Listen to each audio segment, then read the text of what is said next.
Hello, assalamu alaikum guys, it's Aidil again, and we are streaming again. Twitter Talk, like always. Wait, before that I have to deal with something with my hotkeys. Let me just do this. Man, OBS is such a... Yeah, there you go, so I can do that. None of those things. So, it's been a while since we've been doing Twitter Talk, so today I'm just going to go and... see my bookmarks, because I have been bookmarking a lot of stuff for you guys, ladies and gentlemen, so stay tuned, god damn it. Okay, so it's the wrong one. Should I put my... Yeah, I think I should put myself there so that you guys won't feel awkward. Let me just find that. There you go. My mic is doing this thing. Okay, can you hear me? Can you guys hear me? Oh, wait. I should put my mic closer, isn't it? There you go. So, today on Twitter Talk, so I'm just going to talk about the things that I have found on Twitter, and let's talk about what I believe, because it matters, right? Everyone cares what I think. Am I not? So, so I saw this tweet from Nadira Ilana. Or Nadira Yana. It's like a, because like in Spanish, like double L means like a ya sound. So it's like como te llamas, you know, what do I call you or something, you know, if you want to ask somebody's name. So ramblings. I still don't get why nasi lemak is a national dish. What if in Sandakan people have nasi kuning instead? Why are Semenanjung things automatically Malaysian things? How does a dish represent a country as diverse and disconnected as Malaysia? People give food meaning, and using a recipe is a representation. God damn it. Stop it. People give food meaning, and using a recipe as a representation of multiplicity is cliche because all meals have ingredients. Nasi lemak is safe as a national dish or emblem for tourists because if a national dish blatantly had non-Malay origins, Big Brother would lose its minds. Wait, let me just... I'm just trying to... Why is it wrong for nasi lemak to be a national dish?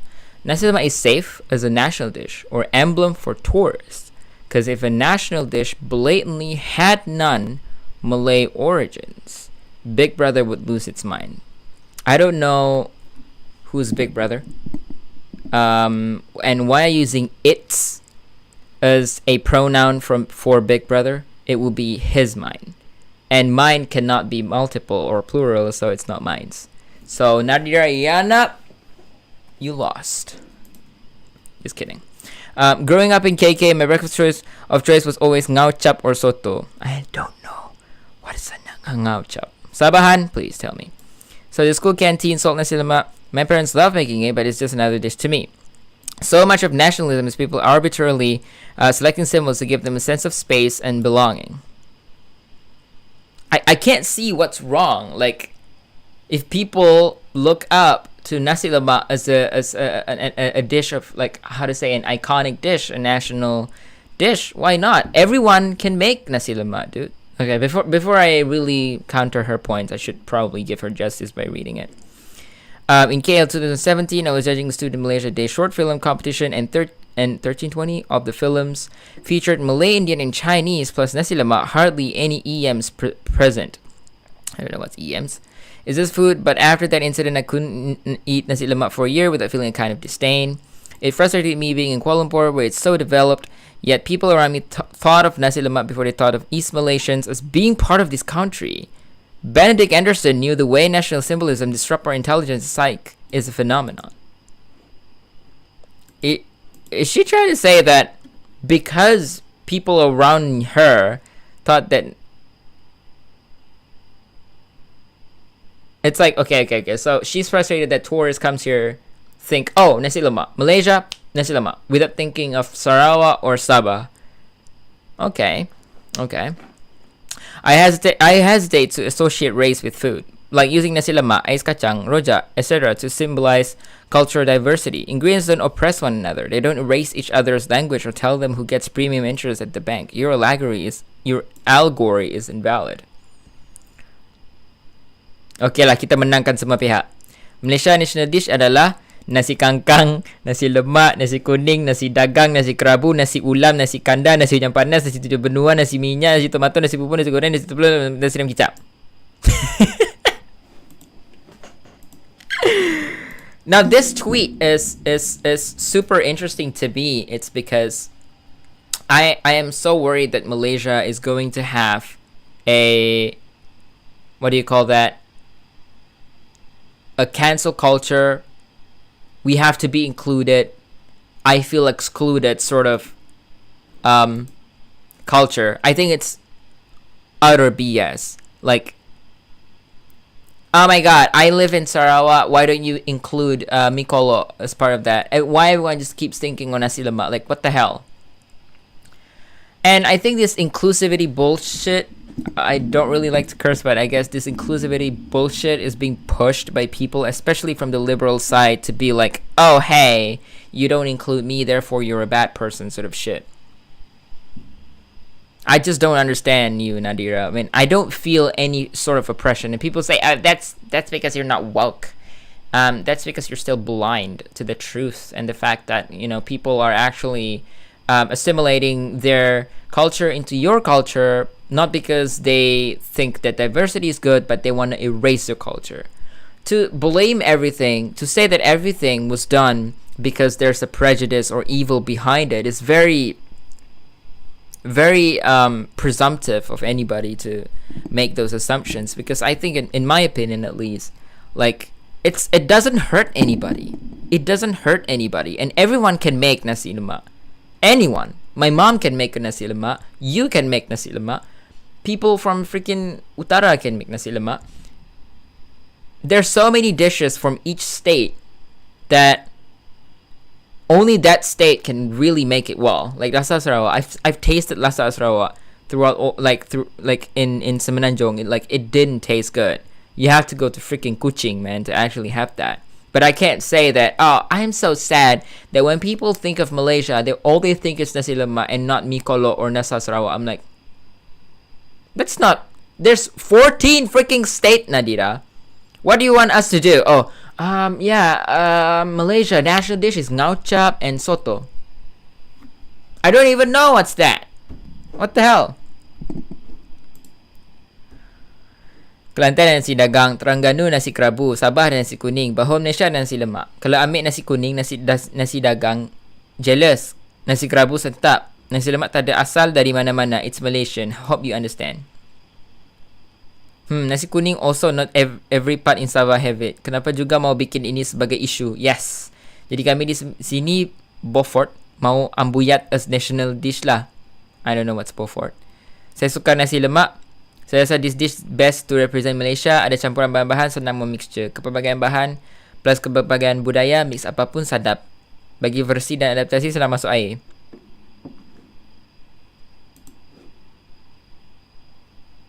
Aduh kak, saya pun orang Sabah juga, tapi macam ni sejak, tapi macam nasi seja pun kak. Sudah, itu signature dish Malaysia. Kita di Sabah pun banyak bah jumpa nasi lemak. Toleransi lah bah kak. Susah juga jadi benda sekecil ini pun jadi isu. Kalau isu peruntukan bajet kah, apa bully apa bully labah di query. Ini nasi. People are in insults because I didn't grow up traditionally eating nasi lemak in Sabah, and Wikipedia literally says it's a national dish and a specialty important dish served in East Malaysian hotels. Nation building and symbol making, truly the opium of the masses. Ooh. Nasi lemak is loaded with symbology and meaning because of its use in popular culture. Its origins, even in the peninsula, are obscure, and to me it speaks more to how unaware Malaysia is of itself as a country that we struggle to separate peninsula from national experiences. What are you talking about? This is nasi lemak, man. You are whinging beyond. Oh, sorry, I didn't even show you the screen. Sorry about that. You're whinging beyond the need to do it. Like, I don't understand. Why do you have to? This is what I see, the trend in Malaysia right now. we won't know about her opinion unless she makes a stupid one. Maybe this is just her ploy to make herself look good. Because there's nobody in this whole world can think, I'm going to talk about something today, and it's definitely about nasi lemak. And how it could actually be racist and not inclusive to other people. It's so stupid. The story of food sinks us to time, place, and community. Something Malaysia struggles with as a union of 3 regions, each with unique histories. My question was, who gets to decide on national emblems? Why does federal equal to Malaysia when we are not the Federation of Malaysia? I didn't grow up eating nasi lemak in KK, but I can definitely find it more easily now. Other Sabahans think of it as a national dish. If I don't feel a sentimental attachment to nasi lemak, am I less Malaysian? Nobody says that! Nobody says that. If you want to think that way, go ahead. We don't freaking care. But the thing is, you're making this a problem. That's the problem. No one wants you to make this a problem. This shouldn't be a problem. So what do you... Okay. You're whinging about this, right? But do you have any solution? My Lola grew up in Kuching in the 30s and doesn't associate Sarawak with Lhasa because Sarawak Lhasa mostly become a thing after the 40s, and then she moved back to Sabah. She's obsessed with the meeting though. When I see nasi lemak, I don't see what I think of a Sabahan cooking because they're not common ingredients my ancestors would put together. I can't tie nasi lemak to West Coast Sabah cuisine. We consume a lot of noodles, ikan masin, fresh vegetables, and herbs from the land. We rarely add santan to rice. My Dusun ancestors wrap them in linopot leaves. My only association to nasi lemak is what Semenanjung media tells me. As if you want to tell that Semenanjung people or Malay people trying to brainwash you into forgetting your own culture. Nobody sees nasi lemak and they're like, what's the Sarawak again? What's Bicolo? I don't remember. Like, what the hell? It's like I got my mind wiped out from like freaking memories that I have since I was a little kid. Because the thing is, a lot of people are trying to tell me that nasi lemak is the dish, the national dish for the country. So now I forget about it. It's not about that. Don't make this an issue. I don't understand. We all agree that I myself agree that if I were to explain, like I'm in Japan for 3 years now. If people ask me like, oh, what's so special in Malaysia, I would say nasi lemak because that's the thing that's usually served to visitors and customers. There's hundreds of foods in the freaking country. Which one do you want to use as a representation of Malaysia? Which one do you think is good? You don't explain to us, but what you do is just you whinge about it. Nasi lemak is by far one of the easiest thing to prepare. So that's why people use it as a national dish. If everyone wants to use like, I don't know, freaking what do you call that? The one they put into the ayam panso, right? Ayam panso takes a lot of time to prepare, dude. Like that's why we use nasi lemak because it's something simple, I guess. I don't know, but I just don't understand why you making this as if it's important. Like, it's talk about something else. Like, don't waste your journalistic capabilities to whinge about the fact that nasi lemak is not like something that should be a national dish, or the fact that somebody puts it up is kind of brainwashing or has evil intention. That's why I really don't understand, for real.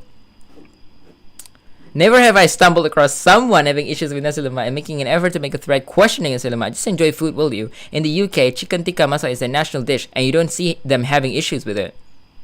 Oh, really? In the UK, chicken tikka masala is a national dish? I didn't know about that. Tikka masala is national dish there because it's created there. There's no actual Indian dish called that, and it's spread and well known now in other... Okay.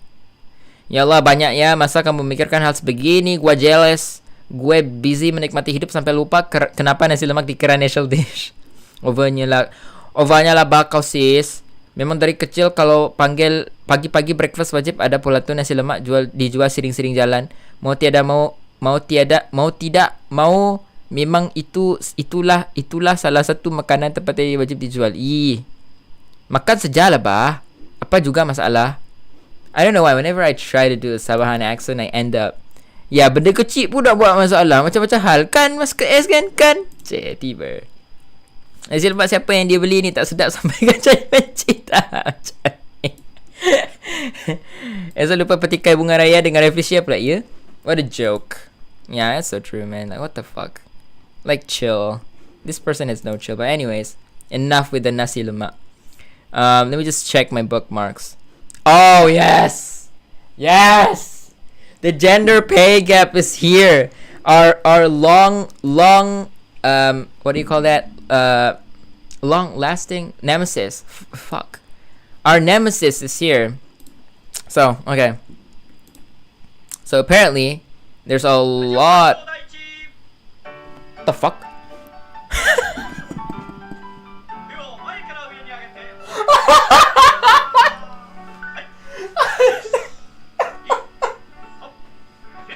What the hell is in the night? はい、皆さん、今は、7時25分ですけれども、すみません、今午後7時25分ですけれども、ラジオ体操を開始しますね。Sorry, I have to take a video of that. Wait.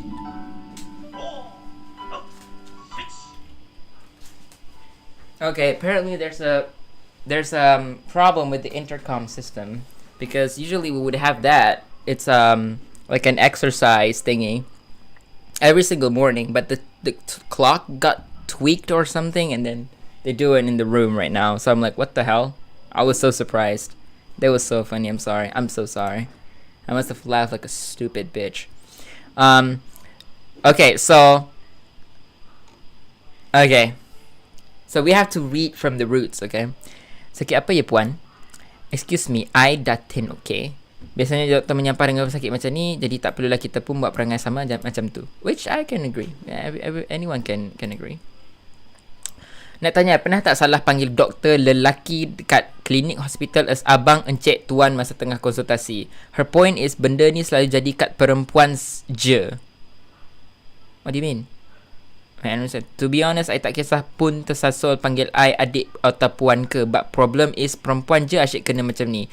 It's about ingrained sexism. We were raised to be this, ladies and gentlemen. We were raised to be like this, guys. We were raised to be like this. You know, whenever I got up in the morning, my mom preps me up with breakfast, and she's like, we gotta put that sexism salt into it there, because I want my kids to be sexism. No, because nobody gives a shit about it. People don't feel it as something sexism. People don't see it as something evil. Maybe the way she sampaikan tak betul, especially Pak Puan tu actually boleh je for orang bujang, especially for pegawai. Tapi if you call your male doctor, tapi bila doktor tu panggil perempuan you panggil puan o kak, itu salah. I don't understand. Pernah tak salah panggil doktor lelaki dekat hospital, klinik hospital, abang, cik, tuan masa tengah konsultasi?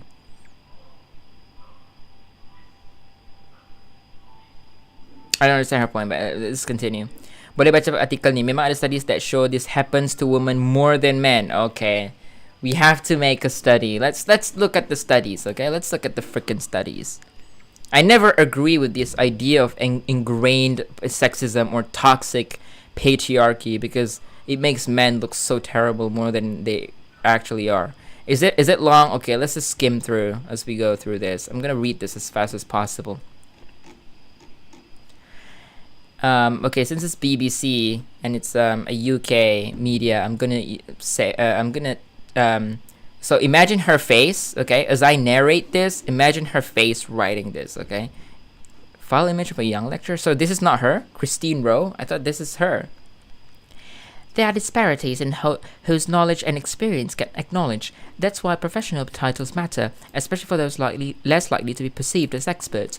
I'm fed up with people not introducing me by my titles in public forums. I am a doctor, medic, PhD. I'm an associate professor. I work hard to gain these titles, and I don't give permission to omit them. Just because I'm an ethnic minority woman doesn't mean that I'm just Nisreen, tweeted Nisreen Alwan, a public health professor at the University of Southampton in the UK last year. Now, I don't care if you're a guy or a girl. Okay, I don't see this as a problem of sexism. I think it's a problem of you being an asshole because you think that the titles that you have is very important. Now, the thing is, I don't mind if somebody asks me like, "Oh, please call me doctor, please." That is my preferred pronoun or something bullshit about that, because I worked so hard to get it, which I don't think I really care. If somebody wants me to call them by that, like doctor, please. I'm sorry for not knowing that you're a doctor. Okay, doctor. Okay, I'll call the person as doctor if that's the the courtesy they want me to extend. But here's the thing that I don't like. He or she, him or her have the rights to say that, oh, I have the rights to demand you to call me as a doctor. I have the rights to think that that practice is stupid.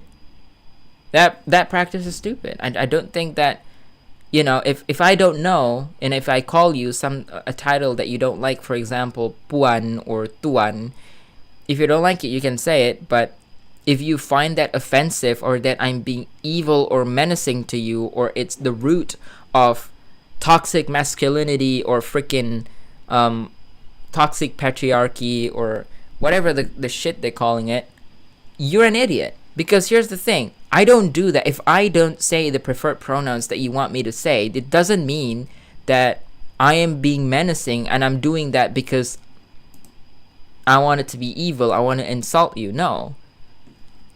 I want to explain she had no issue with people using her first name in conversations, emails, or on social media, adding, but it's a common phenomenon introducing experts in public forums or platforms which leads to more gender and ethnic bias in science and society by enforcing socially conditioned stereotypes.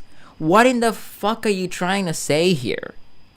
Just because I don't think that God, if it's men or women, if they prefer to be called by doctor, I don't see that as a problem at all. Don't make this into a problem. While many agree with her comments, Awa was also criticized for being uptight and insecure. Some people who recognize the gendered aspect cast doubt on whether ethnicity was a factor. Yet her experience is far from unique. Across many fields, women who have earned formal titles report that others neglect or dismiss these titles, or even condemn women's claims to them. The situation is especially fraught for younger women and women of color. Oh, there we go. We're gonna bring sexism, gender, and then race into this issue. Now, many people claim to dislike titles because of their associations with elitism. This supposed egalitarianism often only extends to one gender. For better or for worse, professional titles continue to matter in modern day, especially for those who are less likely to be perceived as experts despite their qualifications. Are we really... I don't understand. I don't understand this demanding people to call you doctors. And if you don't, it's because of toxic patriarchy. It's because guys are evil, guys. Dang. For God's sake. Okay, let's just see what's happening next. I'm not gonna read the whole thing. It's just gonna be them showing statistics on how this happens more on women, and it's because of intentional sexism. Yeah, it's ingrained. It's like part of our brains. Study: female doctors less likely to be referred to by title. Why make this into a gender issue? Why make this into a gender issue? The reason why people calling female doctors less likely by their title, I don't think it's because they're being intentionally sexist. Oh my god. Okay. Artikel ni bagus untuk siapa yang tak faham kenapa ada wanita yang nak orang panggil dia prof, doktor dan sebagainya, terutama dalam setting profesional. Antara sebab dia ialah, okay, Dalila Atika, I am not a professional. But listen, okay? If you are in a professional site, say that you're in work, that you're in a freaking hospital, and you demand people to call you doctor, I can understand that. I don't think it's an asshole thing to do. But if I meet you by the streets, let's just say that I'm going out, I'm a waiter in a restaurant, and then I go to your table and I say, Puan nak makan apa? And then you're like, I'm a doctor. Okay, so if you do that, that's an asshole thing. In a professional setting, of course, you have to call somebody by their preferred by their titles, because the thing is, you want people to know that you're the doctor. Okay, it's obvious. But you're in a freaking restaurant or anywhere outside of the hospital. If somebody call you beyond doctor, it shouldn't be something bad. I mean, I'm teaching Japanese lessons online. If people want to call me ideal outside, I don't really care. most of them call me sensei. If you watch me play Among Us with my students, like everyone just like, oh, sensei, it must be sensei sus or something like that. So they usually do that, but I mean, I say to them, I don't really care if you want to call me ideal outside of the class. It's really okay. I don't think it's any way rude or anything. So, title profession ni penting untuk teman yang bagian tak nampak macam seorang yang ada kepakaran. Contoh, perempuan muda. Why do you have to say perempuan? Like guys, young guys can also have this problem too. Bila kita sendiri tak nak panggil dia atas gelaran profesional, itu boleh dianggap satu bentuk untitling atau devaluing, menurunkan nilai kepakaran dia. Ramai wanita dalam bidang perubatan susah naik pangkat dan dibayar lebih rendah berbanding lelaki yang sama tahap kepakaran. Gender pay gap. This has been debunked so many times. I don't understand why is this still here. Benda boleh ni berkait dengan budaya devaluing dalam masyarakat. Ini berkait juga dengan ketidakselesaian kita untuk terima wanita dalam posisi authority atau memimpin walaupun beliau berkelayakan. Gender respect gap. There's a new gender gap. I only heard gender pay gap. Now we have gender respect gap. So stereotype lelaki tua lebih matang dan penuh pengetahuan. It's not a stereotype. It's actually based on truth. Now, I said this so many times. When it comes to women and men, we have documented evidences that says that we are different. For example, guys produce more testosterone, which means guys are stronger, they pump blood faster, their cardiovascularity is much better compared to that of a woman. That's why when there's a transgender men who transform into a woman, when they participate in all-women competition, for example, boxing, people criticize them heavily because it's not fair. Now, the thing is, there's documented evidence between men and women. What makes this so crazy is that people say it's a stereotype that guys are better than women. No, okay? I'm going to say right here, my most controversial opinion. Men are stronger than women. We are better at collecting and gathering resources to have a career. Men are more likely to travel further than women to their workplace and get more money. Men are more likely to die in the workplace because they work more. They work dangerous jobs. Do you understand this? Huh? Why do you still want to do this, huh? Women have more holidays than men because of labor holidays. So if you put all of these differences into the context of this discussion, women are less likely. Let me just rephrase that. Women are not as good as men when it comes to having a career, having an actual job, having some sort of set of skills. Okay? I'm not saying that women cannot be as skillful as men. I did not say that. I'm just saying that men are generally better than women when it comes to gathering resources. Women are built to be nurturers. And I'm saying this in general because I can guarantee you there's probably someone who probably hears my arguments and they're going to say, oh, there's so many women who are better at gathering resources than you. You're probably broke ass. I can agree, but I'm saying in general, okay? Not everyone, okay? Okay. Ramai yang cakap tak suka gelaran-gelaran ni sebab tak nak ikut perangai elitis dan memang ramai yang lebih suka untuk tak guna gelaran untuk nampak lebih informal, friendly, approachable. Tapi bukan semua perempuan boleh buat macam ni, which I can agree. Lelaki profesional kebanyakan akan dapat the benefit of the doubt yang dia ni seorang doktor, pakar profesor dan sebagainya. Wanita kurang dapat benefit of the doubt ni. Ini salah satu male privilege yang lelaki ada. So now it's all guys' fault when women can also do this thing, right? Women can also forget your title as a doctor, right? This is not just a guy thing. Why are we making men the enemy of women? Don't treat us like an enemy. I don't understand it. What do you want us to do? Worship you? What the hell? Malangnya wanita yang sebut tentang kelayakannya diejek dan dipanggil sombong, bongkak, entitled dan sebagainya. I don't think you sombong, bongkak, entitled or anything. I just think you're up in your ass whinging about this, even though it's not a hatred thing. I don't hate a person if I don't call them by their preferred doctor title or something. It's probably because I didn't know there were doctors in the first place. Like, god damn it, these people. This is why I say feminists never have chills. So let's look at this. Benda ni dalam refuted. The reason dalam report tu lelaki dibayar lagi lebih tinggi ialah lelaki waktu bekerja masa yang lebih dari wanita. Wanita ni ada time dia give birth, cuti, tak dapat buat OT, so overall lelaki lebih dari wanita. Kalau kerja on hourly basis payment macam F&B, food and beverage by the way, tak ada cuti bergaji penuh 3 bulan macam those in government sector contohnya. So overall ia akan meninggikan jumlah jurang perbezaan bayaran kepada lelaki dan wanita yang bekerja. Tak ada pun wanita dibayar kurang daripada lelaki. Now here's the thing. If women are paid less than men for the same job, the same duration, and the same expertise, that is illegal. That is illegal. And number two, if that is legal, people should hire more women because we pay less. If it's true, but it's not. It is not. It has been debunked so many times. And I don't understand how this woman who's a doctor obviously means that she's smart, right? Doesn't even know this. Like, I don't understand this argument whatsoever coming from supposed intelligent people who have the titles of doctor. I really don't understand.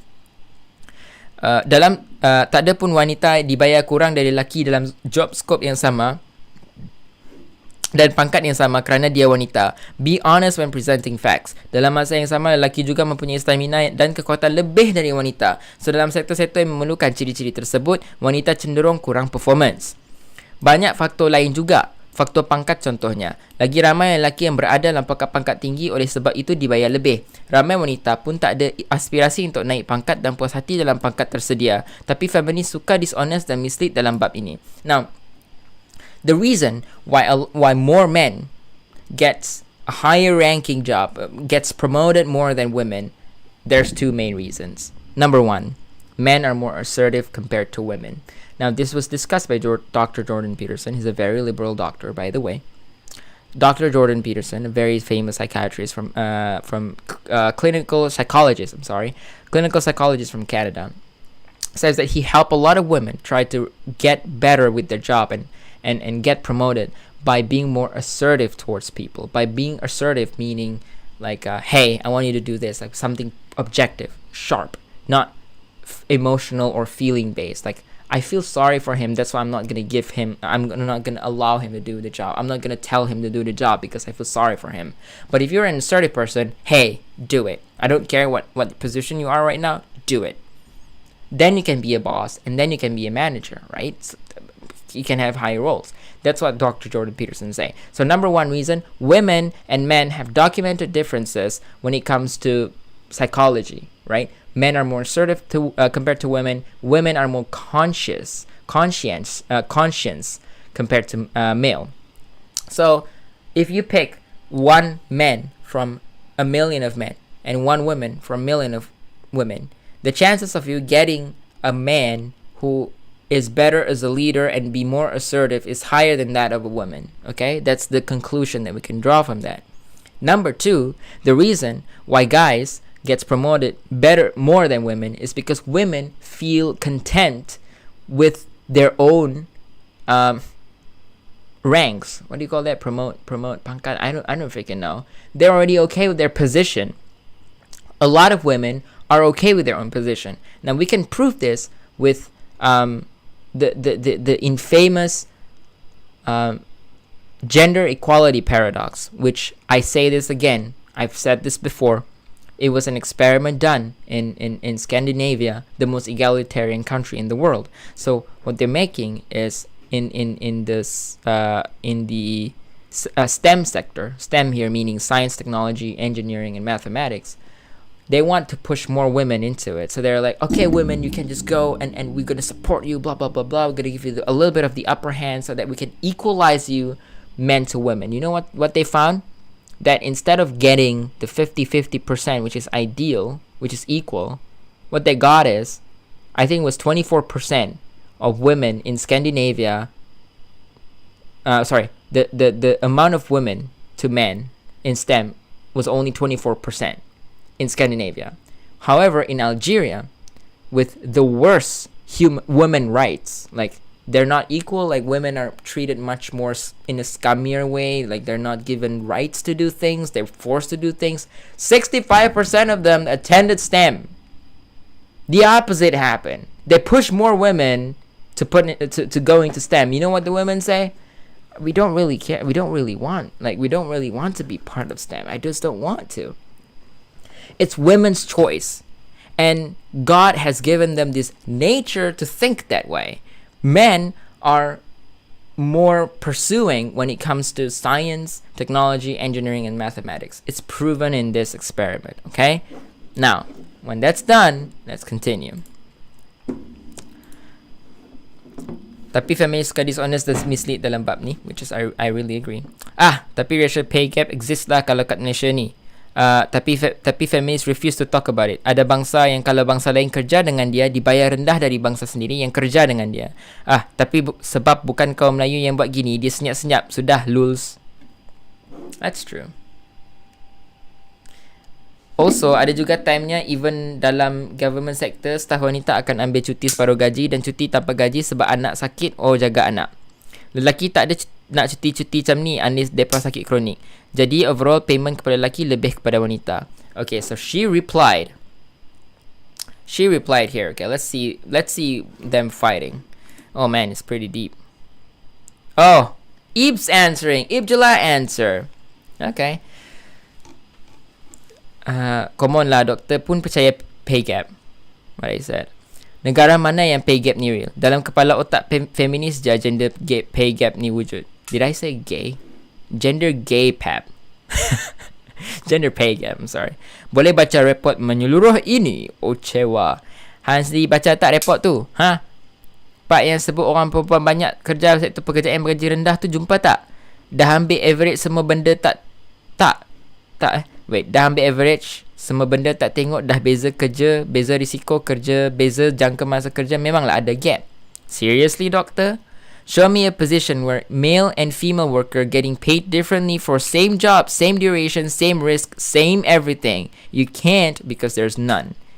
Kenapa perempuan lagi ramai kerja dalam sektor bergaji rendah? Kenapa lebih ramai lelaki dalam posisi yang tinggi? Kenapa lebih ramai lelaki yang kekal dalam pekerjaan itu?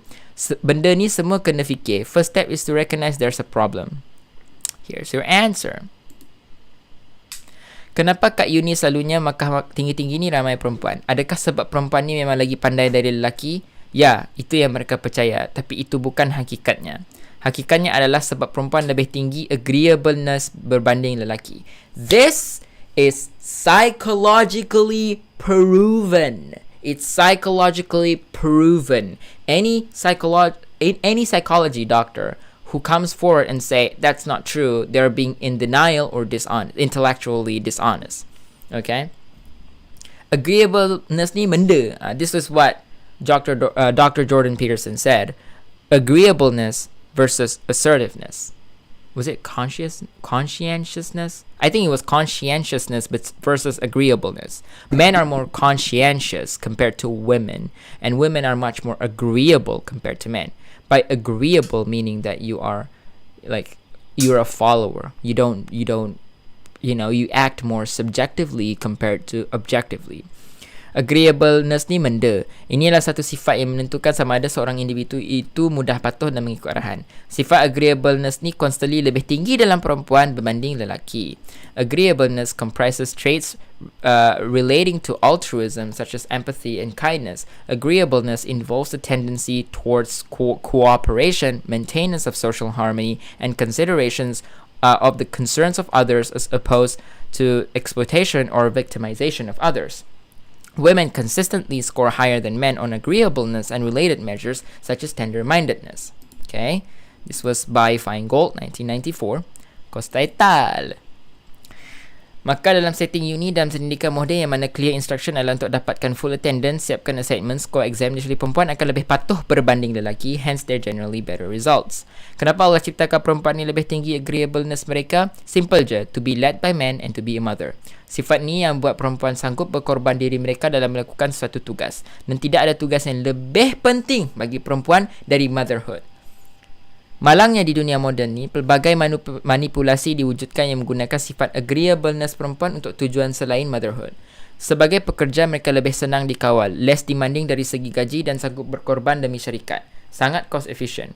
Programming untuk tujuan ini wujud sejak perempuan kecil lagi, sehingga kan ramai perempuan moden sekarang lebih cekap sebagai seorang pekerja syarikat berbanding seorang isteri atau ibu, dan tugas-tugas ibu atau isteri di rumah sudah diibaratkan sebagai tugas-tugas bibi. So true. Dalam situasi seperti ini, yang untung adalah syarikat yang mempunyai pilihan pekerja perempuan yang ramai.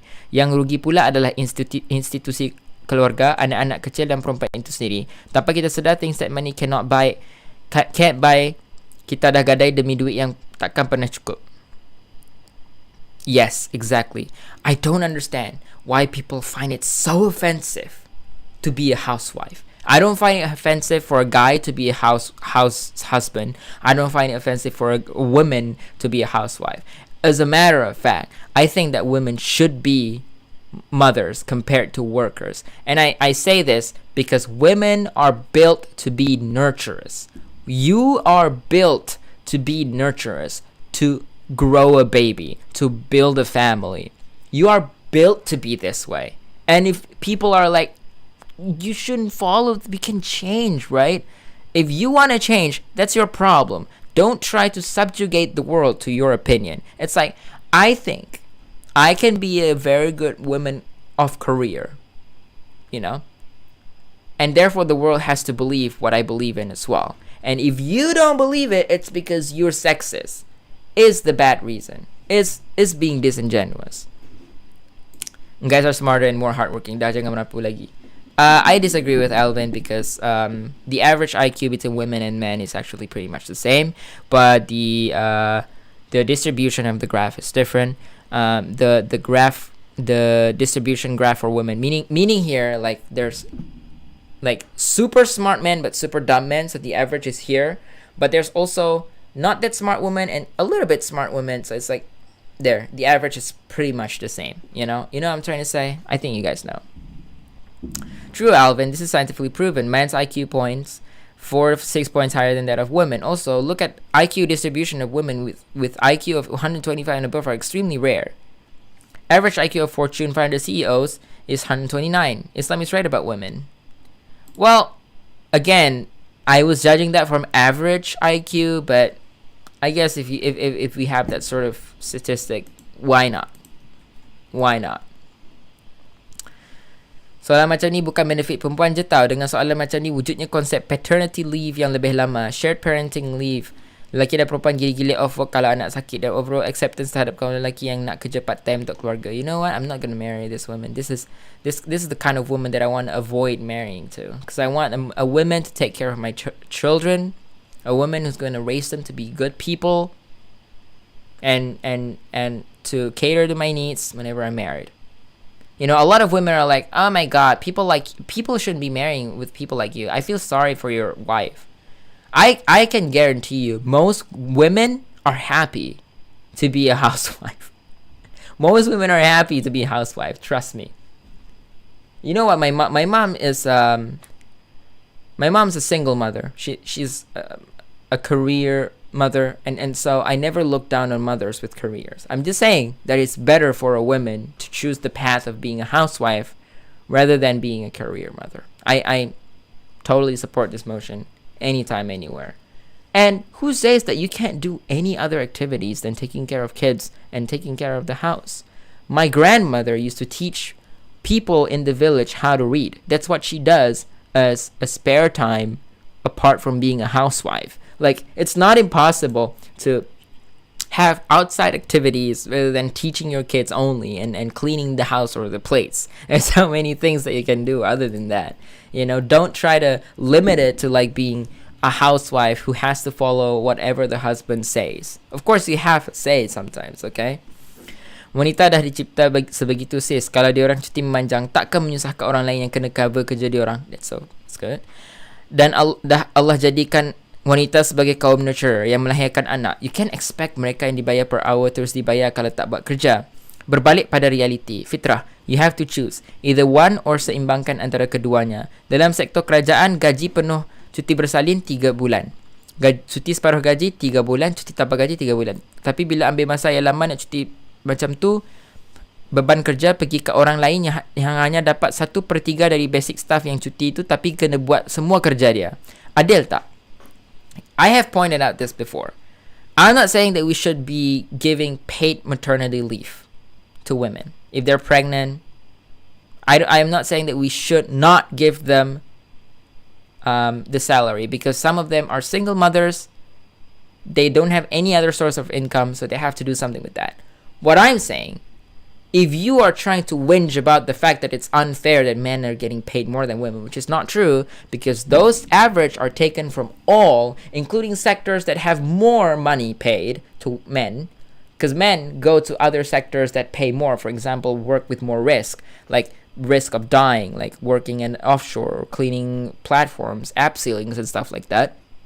Of course, the average is more compared to women, because women choose more low-paying jobs because they're okay with it. They're okay with it. Ask a lot of women out there who probably make really, really small dimes on their jobs. They probably say, I don't really care. I love this job and I want to do it. Men are like, oh, this job doesn't pay much. I'm going to change. That's why men gets paid more. But as a whole, not just the statistic they're taking. Like, if I'm not mistaken, there's a speech from Obama or Hillary Clinton back, I think 2 to 3 years ago. Or was it? No. It was way back. They say that, women make 62 cents for $1 that a man makes, which means that a man makes 38% more money than women. And it's not a gender pay gap, because they're taking every man that, and because like a lot of men are taking, high paying jobs, and a lot of women are taking low paying jobs. So women's average is obviously lower than that of men's, and then they compare, there's a gender wage pay gap. Doesn't even realize that women take sick leaves more. They take maternity leaves. They take leaves whenever their kids are sick to take care of their kids. Doesn't realize women have more health complications compared to men. I really don't understand this point. Like, people are still keep on pushing that. It's just so bad. Orang lain berhenti je kerja dan jaga anak sendiri, jangan beranak. I'm speaking because I dah merasa kena tanggung kerja orang. 2 orang buat kerja lebih bagus dari 1 orang saja yang buat sorang-sorang. Tapi siapa yang akan replace generation depan? Kita nak wanita bijak untuk hasilkan generasi yang bijak. I'm sorry you had to go through that. Tapi itu bukan salah wanita tu. Tapi situasi di tempat kerja orang majikan perlu pastikan staff yang ada tak terbeban. Ya, saya tahu saya idealistic. No, you're not idealistic. Because here's the thing. If we accept that women going into sick leaves for 9 months is not going to give a burden not only to other workers. And she's like, that is supposed to be the responsibility of the company to make sure that whoever's working doesn't suffer because the other person is taking a 9 months leave. Let me explain to you this. If all companies agree to do this, there will be no companies. Companies will actually find that hiring women is a pain in the ass, because every time they get sick leaves, they're going to transfer the load to their partners, to their workmates, right? And it makes them less favorable to be picked or to be hired by companies. Isn't that a more unfavorable position to women? You know what I'm saying here? Because here's the thing. If this notion is accepted, if everyone's like, it's okay for women to do, like, to be part of higher promotion stuff, like a boss or something. Imagine a boss of a company takes a 9-month holiday because I'm pregnant, and everyone's okay with that. I mean, I don't see a problem, but I can assure you that by work effectiveness, you're not going to go anywhere. Like I said, seimbangkan antara kerja dan keluarga. Kalau tak mampu, berhenti je dan fokus salah satu. Jangan susahkan orang lain. Tengoklah mana prioriti. Cuma kena ingat satu, in career, we are always replaceable. Tapi dalam keluarga, kita satu saja dan tiada galang ganti. Kepintaran diwarisi dari ibu berdasarkan mitokondria. I mean, I'm not going to talk about the science, but anyways. I can't believe it. There's a freaking doctor who believes in the gender pay gap. It's just so amazing. I don't know what to say. But anyways, that's all the time that we have for today. Thank you so much for watching. If you stopped by and you went out, it's okay. I know Amir is still staying here. How are you, Amir? I hope you're doing really fine. Usually people don't really join my stream, but the next day or like few days after that, it's gonna be like 50 views or 60 views, which makes me pretty happy. So it's okay. As always, I'm gonna do partitions on the freaking video to make it seem to make the points much more accessible to some people. But anyways, thank you so much for watching. This is my actually blue light blockers. I don't have near or far short or long sightedness. So thank you so much for watching. If I can do it, I'm probably gonna do that Twitter talk tomorrow. Assalamualaikum warahmatullahi wabarakatuh, and a good night.